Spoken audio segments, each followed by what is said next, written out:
Real interesting real quick. We zoom in right here. This is whenever the B-1 bomber had a problem with its engine. I believe that the pilots tried to eject. They could not eject. Had to fly the plane and land it all the way Midland International Airport. Note here, this plane's got a shadow right here. There's a shadow at this vehicle.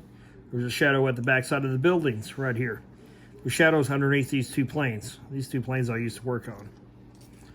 There's a shadow here. There's a shadow there.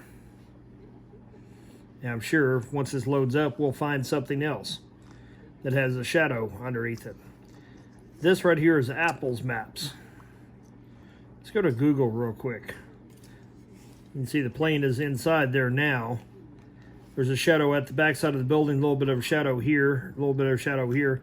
There's a shadow underneath this plane. This plane right here,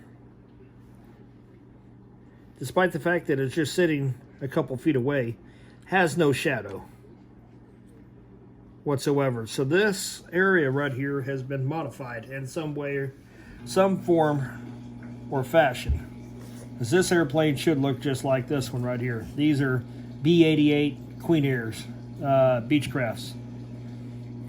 Now, these planes off over here, no shadow. I mean, that one might have a little bit. This one right here, granted, if it's closer to the ground, I understand us not being able to see a shadow, but those two other planes, real close to the ground, no shadow. But we come over here, you can see the shadowing on this plane right here underneath the wings.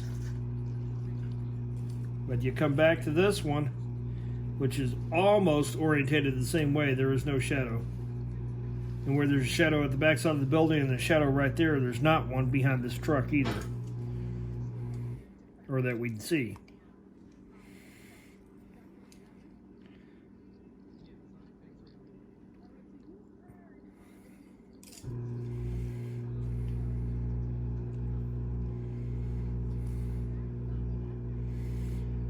No shadowing on any of these planes.